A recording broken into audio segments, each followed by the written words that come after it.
Greetings once again, mages. Duuz-Diz-Din back again with more of Fairy Tale: The 100 Years Quest, where previously the machinations of Ignia have started to bear fruit. The 5 dragon gods have all started to rampage. Well, the other 4 of the dragon gods rampaging at the command of Ignia. Their powers increased even more than they were before when the members of Fairy Tale previously fought them. But with only so many people who can deal with them, Team Natsu have all split up to the various locations in order to stop this rampage, specifically to destroy the giant lacrima that have appeared in each location, that are forcing people to undergo dragonization, turning them into mindless draconic beasts at the command of Ignia. Meanwhile, we get to meet the members of Ferris's Oratian Sith, all ready to create a world that she wants. All of them except for Zero. Yeah, Zero is now in complete control of Brain's body, and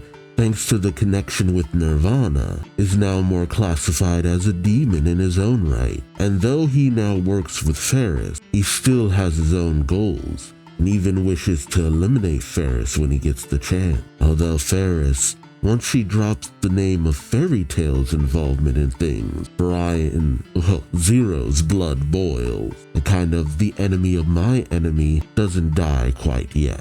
We then cut to Lucy, who has arrived in the town of Ermina, where the guild first met one of the dragon gods, Mercophobia. But Lucy finds herself more contending with the dragonized citizens, specifically trying to avoid them. And amongst the dragonized, Carmille, the ward that Mercophobia had turned away from his vicious lifestyle in order to save and raise. Now, Carmille did not have magical power before, but now that she's a dragon, does she even need it? And can Lucy avoid them long enough to find the lacrima? Join me as I find out, won't you? Alright, Fairy Tale 100 Years Quest, Chapter 166, T-Bond, which kind of makes me wonder, are we finally getting Aquarius back somehow? Honestly, it would make the most sense that she'd be in a sea town, and it was near Ermina that Lucy encountered Brandish, though the irony of Aquarius being right back at where we almost started from. Nice little cover page of Mercophobia and Carmille. Alright, let's jump in. What's Lucy gonna do? The downside is that Lucy's not gonna go full force against the people. It'll mostly be defensive. But if one of the Oratian says show up, that might be another story. Or even a member of Fire and Flame. Lucy finds herself submerged in the water under Ermina, confronted by a dragonized Carmille. As Lucy is shocked by the sight of the young woman, Carmille raises her hand and charges a water shot at Lucy. Lucy's shocked and just barely manages to avoid being hit. Oh. Wait, is that enchantment that allows them to breathe underwater still going? They took that magic potion, but that was a while ago. Lucy says, magic? Did some power awaken inside her when she turned into a dragon? Mighty convenient, or inconvenient, depends on your point of view. Lucy then uses star dress, Aquarius form, which makes a lot of sense given the situation. Carmille, with a seriousness, states, I will eliminate anyone who approaches the water god. Part of this might be Carmille's own want. He always wanted to protect the water god. Lucy charges up her own water blast, saying, I came here to help the water god, and then fires off Aqua Meteor, only for Carmille herself to easily dodge Lucy's attack. Much to Lucy's shock, Carmille then races in, striking at Lucy, who barely manages to block. It's all Lucy can do to dodge Carmille's claw strikes and swift kick, with Lucy thinking to herself, she's strong. I thought all we have to do was destroy the giant lacrimas, but maybe splitting up was a mistake, and we see Mercophobia, much like the last time he rampaged under the command of the White Wizard, just destroying the town with spires of water, lifting up to a sea in the sky. Oh, we then cut back to the Fire God's castle, where Natsu says, I'm back! Fight me, Ignia! Fight me! And Natsu always did have fight me energy. But as he and Happy burst into Igneous chambers, they find no one there. It's also odd that there doesn't seem to be a lot of members to Ignea's little guild here.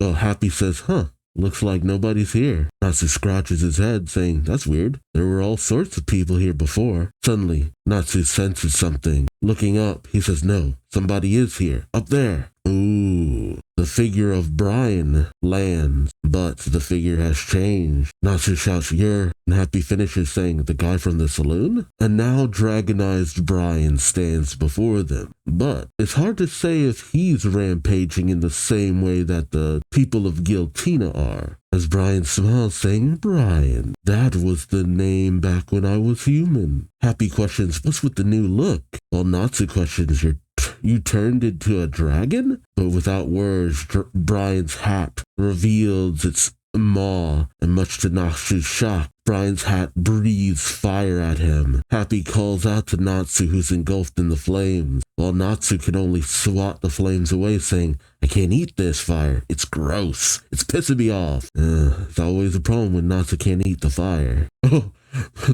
Natsu burns them away with his own flame, saying, take these flames of justice, he roars. Though Happy questions, justice? Like, that's not really our style, buddy. But Natsu rushes in, his fists ablaze, as he tries to strike at Brian, who manages to grab Natsu's burning fist. Brian smiles, saying, I'm a dragon now.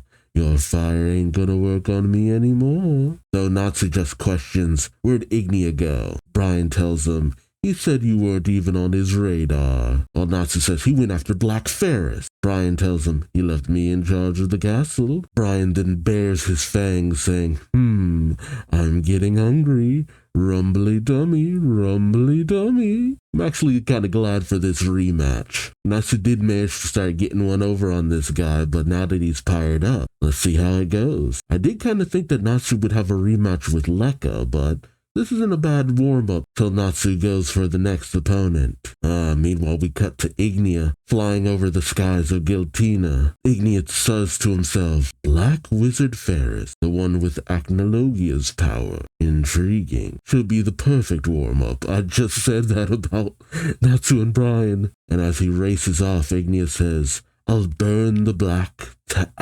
Meanwhile, back in the forest where Ferris and her crew are camping out, Ferris turns to the skies saying, Ignea's coming here. I'll take him on. Oreshian says, you hunt the humans and dragons. I'm going to be honest, I thought y'all were already doing that. I didn't know y'all were still just screwing around in the forest. But I get what Mashima is doing here.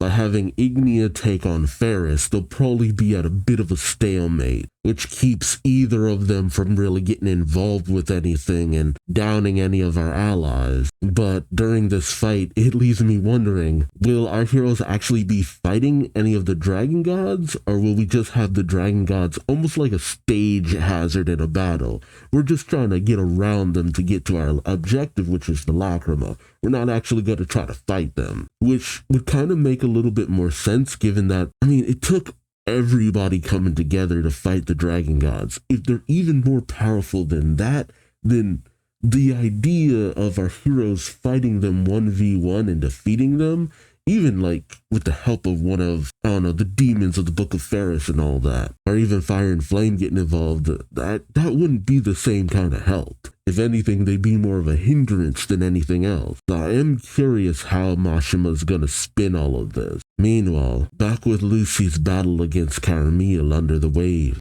She summons open gate of the Great Crab Palace. Cancer. The Cancer is suddenly aghast, saying, Ebby! Lucy questions, what's wrong? He can't breathe. Yep, he says, can't breathe, Evie. Lucy says, you're a crab. He's more crab themed than actual crab. She then says, Cancer, gate closed. She thinks to herself, I can breathe underwater thanks to my star dress, but the celestial spirits can't. Being underwater puts me at a huge disadvantage. Okay, so they don't still have that potion in their system. Good to know. I'm having a hard time remembering another situation where they would have been submerged, where we would know definitively that potion's still not working. And I only remember the potion because it just happened, time of recording, recently in the anime, but it's because of the star dress. And how was she talking underwater previously? That's what made me think maybe she still had the potion in her, because she hadn't used the star dress when she was still talking underwater. Probably shouldn't think about it too much. Although Carmille just sees an opportunity and just starts going in on Lucy, just wailing on her, just knocking her tits around. And as Lucy is sent flying, she thinks, oh, it's that sound, that soundless sound. Yes, the grating noise my heart makes. Anytime I think about Aquarius, it clenches. Aquarius is gone, but I wish you were here right now. And while Lucy has been knocked for a loop, Carmille comes racing in, baring her claws ready to strike. All the while Lucy continues to lament about Aquarius. Oh, but a voice calls out, "What are you spacing out for?" And sure enough, in comes Brandish with a flying kick. Well, aqua kick. And she has a rebreather on her face. Interesting. Where did she get that? How does she know to come here, too? And another note, how is it decided who dragonizes and who doesn't? I mean, of course, it's going to be based on plot, but do you have to have a certain amount of magical power to resist it? And do you have to actively resist it? Because Brian, he changed real fast. Regardless, Lucy is shocked to see Brandish. And I am not, because damn right we're seeing Brandish. There was no way we were going into this final confrontation knowing that Brandish is on the continent and not having her involved whatsoever. If she didn't show up, that would have been an L on Mashima's part. Like, what are you doing, man? But there still is the fact of dragonization. Will it overtake Brandish, and will she become a problem? Will it be Brandish who ends up taking on one of the demons of the Book of Ferris? What about if a member of Fire and Flame shows up? Who would it be? And much like the battle across Ishgar when it was invaded by the Alvarez Empire, we gotta have an epic all-out knockdown drag-out battle all across the plate. But who will be involved? Will the members of Fairy Tail come racing in? Will the members of the various other guilds come in to help? Would that even be their place to do so? You know, Giltina is not their home like Ishgar is, but they are allies of Fairy Tail. And with Elf and Sarah's ability, is it strong enough to potentially pull allies from various different locations? But I want to hear from you, so let me know your thoughts in the comment section below. Are you excited to see Lucy and Brandish team up? And who will they end up facing off with from both Fire and Flame and the Eurasian Says? Are you happy about Natsu's rematch with Brian, or do you feel that Brian has already been played out? Would you have liked to have seen him go up against someone else, potentially Lekka, considering that Natsu was not able to overcome Lekka before? And do you think the showdown between Ignia and Ferris will go down like the fight between Ignia and Celine? And would that be anticlimactic to have Ferris just come in and be felled by Ignia? Would you like to see her remain a bit of a threat? Or do you prefer her more as a stopgap, a minor hurdle that Ignia has to cross before he and Natsu face off? Let me know your thoughts in the comment section below. Like, comment, subscribe if you enjoyed the ride. Thank you so much for watching, and until next time, I've been Duuz-Diz-Din, and I hope to see you later. Till then, take care. Bye-bye.